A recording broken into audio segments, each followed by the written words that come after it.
V studiu prijazen pozdrav evropski poslanki, doktorici Romani Jordan. Lep pozdrav. Lep pozdrav. Dobrodošli. Kako v Evropi? Hvala. V njenem centru. Nič zelo optimistično, vendar pa določeni rezultati tega 4-letnega in pol dela se že kažejo, tako da imamo zaenkrat pozitivne napovedi za gospodarsko rast za naslednje leto in seveda gospodarski rasti sledi tudi večja zaposlenost, tako da smo kar optimistični ob iztekajočem se mandatu. Mislite, da se bo tudi naša država temu priključila, tej pozitivni rasti? Žal za nas niso tako dobre napovedi. Za 2 državi članici je napoved slaba tudi za naslednje leto. Za Slovenijo je bila napoved popravljena, tako da bo še vedno v recesiji. Ciper in Slovenija sta edini 2 državi članici, ki sta še vedno v recesiji, in jaz upam, da je to dovolj velik znak vsem slovenskim politikom, da ta priporočila, ki so bila oblikovana na evropski ravni, so tista, ki so nujno potrebna, da nas pripeljejo iz krize. Res je, da ljudje temu nasprotujejo, nič čudnega ni, saj so seveda z določenimi varčevalnimi ukrepi tudi prikrajšani. Revščina je čedalje večja, vendar tega ne bomo ustavili, če bomo živeli naprej tako, kot smo doslej. Treba se bo bolj odgovorno obnašati. Celo države, kakršna je Grčija, ki ima še vedno zelo hude težave, pa vendarle je nekoliko uspela očistiti svoj finančni sistem, vendarle se počasi dviga zaupanje vanjo. Pomoč sta prejeli recimo tudi Španija in Portugalska, tudi še vedno v težavah, ampak se že kažejo pozitivni premiki. Medtem ko je pa Irska, ki je prav tako prejela evropsko pomoč, pa že ven. Irska je že letos zabeležila gospodarsko rast in se ji zaposlenost dviga.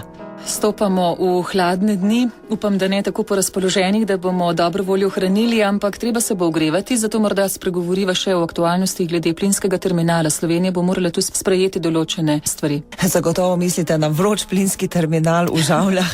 Ja, res je, Slovenija je bila ves čas izredno aktivna, ko se je v Italiji odvijal projekt gradnje novih 2 terminalov, pravzaprav nazadnje je ostal eden, ki je bil izredno sporen, žavljski terminal, ki je pravzaprav bliže slovenskim državljanom kot italijanskim, če gledamo njegovo lokacijo in obe 2 državi. In zaenkrat je Slovenija zaradi svojega članstva v Evropski uniji uspela, da je Italija morala pripraviti dodatne študije in da terminal ni bil uvrščen na listo prednostnih evropskih projektov. Celo tako je, da je na tem seznamu napisano, da v severnem Jadranu nek terminal utekočinjenega plina bo, vendar bo morala Slovenija skupaj z Italijo se strinjati z lokacijo. Se pravi, to je ena prednost, ki nam jo članstvo v Evropski uniji omogoča, in jaz mislim, da sicer, če bi bili Italija in Slovenija popolnoma suvereni državi in ne bi bili članici te evropske integracije, nam to ne bi uspelo. Sicer bi pa rekla tako, kot ste tudi vi začeli, zima se bliža, greti se bomo morali, to moramo imeti ves čas tudi v mislih, tudi takrat, ko se pogovarjamo o umeščanju energetskih objektov v prostor. Nekje morajo biti in ne moramo vsakemu objektu reči ne. Ampak ta žavljski terminal je dejansko bil sporen z več vidikov varnostnega razvoja tega področja, okoljskega, vpliv na zdravje, živo srebro je tam problem. Ima veliko spornih karakteristik. In bi verjetno močno vplival tudi na življenje ne samo tamkajšnjega lokalnega prebivalstva, ampak tudi širše, globlje v Sloveniji. Odvisno od tega, kako bi trgovali, ampak tako na Slovenijo kot Italijo glede zagotavljanja z plinom, to bi lahko imelo, moramo kar po pravici povedati, pozitiven vpliv na gospodarstvo, tudi na gospodinjstva, ker se pričakuje, da se bo cena plina prav zaradi tega, kar se dogaja z črpanjem plina v Združenih državah Amerike, nižala. Negativni vpliv bi bil predvsem, zaradi česar sem sama bila zaskrbljena, je predvsem vpliv na ekosistem zaradi živega srebra. Namreč živo srebro se je tam dolgo nalagalo v usedlinah zaradi izkoriščanja rudnika v Idriji. Ta rudnik je bil aktiven več 100 let. In te usedline so res velike in če bi se tam zdaj prišlo do dviga teh usedlin, bi to seveda vplivalo na ekosistem, na živa bitja tam, hkrati pa seveda tudi na življenje lokalnih prebivalcev, tako glede recimo ribolova kot tudi turizma, in mislim, da je prav, da je bil projekt ustavljen. Vaše mnenje morda ob tem, ko si nekateri oddahnejo, pa vendarle so zdaj v pričakovanju, kako in kaj bo, samo da dokončava to zgodbo, vi jo poznate celostno glede terminalov. Kakšni so zdaj obetajoči lahko scenariji?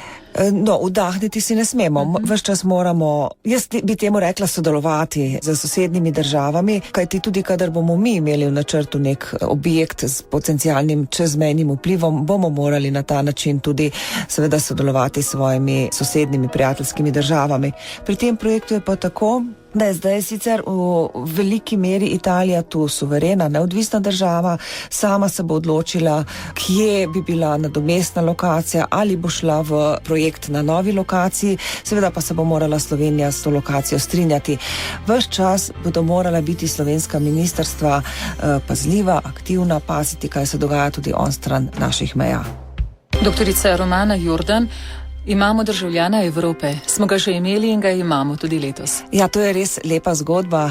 Letos je to gospod Boris Pahor, pisatelj, na katerega smo v Sloveniji izredno ponosni. Radi ga imamo. Pripravili smo mu tudi praznovanje ob njegovem rojstnem dnevu v Ljubljani in tam sem mu bila zelo, zelo hvaležna, ker je poudaril tudi to nagrado državljan Evrope. Dejal je, da je srečen, ker smo ga predlagali vsi slovenski poslanci v Evropskem parlamentu. Res je, združili smo svoje moči, skupaj smo ga predlagali.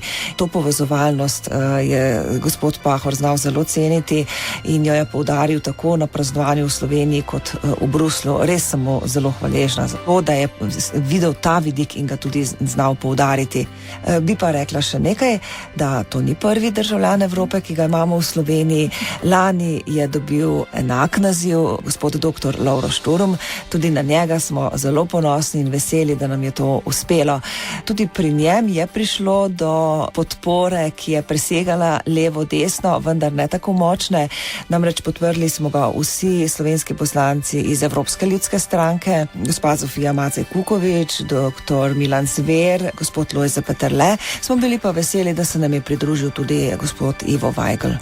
To je zelo lepa zgodba, kot ste rekli. Manj lepa zgodba pa se je odvijala, ko smo že prejšnji teden spremljali, no pa že tedne prej, glede sprejema finančnega proračuna, oziroma vi rečete okvirni proračun. Tako je, to je okvirni proračun, ker dejansko predstavlja okvir za naslednjih 7 let in znotraj tega okvira se potem vsako leto sprejme enoletni proračun. To je zaradi tega, da lahko izvajamo večletne projekte in da pri izvajanju, da imajo izvajalci neko finančno trdnost, da je denar zagotovljen. Je pa seveda zelo problematično sprejemati ta finančni proračun. Okvirni proračun, jaz lahko to primerjam zdaj cel postopek tudi že z tistim predhodnim. V prejšnjem mandatu sem tudi tesno spremljala ta pogajanja. Nisem bila članica, vendar sem bila v delovni skupini Evropske ljudske stranke, tako kot tudi sedaj v tem mandatu. Vedno je težko zaradi tega, ker seveda Evropska komisija pripravi nek predlog, Evropski parlament je zelo ambiciozen, mi natančno pri vseh odborih preštudiramo, predvidimo, kaj vse smo obljubili na političnem nivoju, da bomo počeli v naslednjih 7 letih, to ovrednotimo in seveda hočemo potem tudi pridobiti sredstva za izvajanje teh projektov, sicer smo neverodostojni pred ljudmi. Svet pa se loti tega okvirnega proračuna z druge plati, z druge strani. Oni pa pogledajo, koliko denarja bodo države članice morale dati v to skupno evropsko malho in si seveda prizadevajo, da proračun čim bolj zmanjšajo. Seveda pa to ni dobro, ker s tem, če se prehudo zmanjša proračun, ne moramo izvajati tega, kar smo že obljubili. Vendar je bil parlament, moram reči, v tem mandatu izredno uvideven. Vemo, da so države v težki, hudi finančni krizi, mnoge imajo proračunske težave, javnofinančne težave, tako da smo sprejeli številko, ki nam jo je predlagal svet in to je pod 1% bruto domačega proizvoda Evropske unije. Se pravi, da smo res zelo, zelo, po domače rečemo, šparovni. Ampak nismo pa popustili pri obljubah glede proračuna za leti 2013 in 2014. Kaj se je namreč zdaj zgodilo? Mi smo rekli, da bomo sprejeli ta večletni okvirni proračun, če bo svet, tako kot je obljubil za leto 2013, priskrbel denar, ki ga je obljubil v celoti za izvajanje projektov. Še drug pogoj je, da mora proračun za leto 2014, torej za naslednjo leto, ustrezati okvirnemu večletnemu finančnemu proračunu, ki sega od let 2014 do 2020. No, temu pa zdaj ni tako. Se pravi, neki okvirni dogovor je bil, pa se ga že v prvem letu ne bi držali. Tu pa ne želimo popustiti in zato še vedno potekajo pogajanja. Najlepša hvala za vaše pojasnile. Še enkrat letos se bomo srečali, preden potem vstopimo v novo leto. Res je pomembno, vsakič, ko vas poslušam, saj ujamemo te novice, ampak mislim pa, da jih še vedno premalo resno jemljemo. To so vendarle novice, ki oblikujejo tudi moj vsakdan poslušalca, ki nas ravno kar posluša, poslušalke. Ja, prav vsakega in navaditi se moramo, da je evropska politika tudi naša politika. Kar se nam recimo pri proračunu zdaj dogaja, je, da se borimo recimo za sredstva za agencijo za energijo, ACER, ki ta agencija evropska je locirana v Ljubljani. In če ne bomo uspeli dobiti dovolj denarja za to agencijo, ne bomo imeli nadzora nad tem, kaj se dogaja na trgu elektrike in plina. In lahko pride do izkoriščanja notranjih informacij, do raznih drugih zlorab in bodo ljudje plačevali več za elektriko in plin, kot bi bilo treba. Tako da vedno dejansko moramo razumeti, da so to tudi naše politike, ki vplivajo na naša življenja. Nasploh se mi zdi, da na politiko narobe gledamo. Politika se vedno zavzema za nek dobrobit, za nek cilj. Samo dostikrat tisti cilj ni v ospredju, ampak vse kaj drugega. Tako si želim, da bi se pri nas malce dejansko obrnilo razumevanje politike.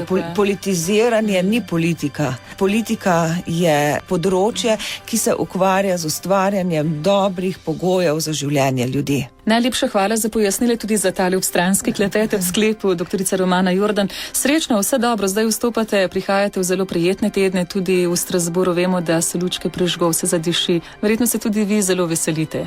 Ja, hvala, to je prav poseben čas, res.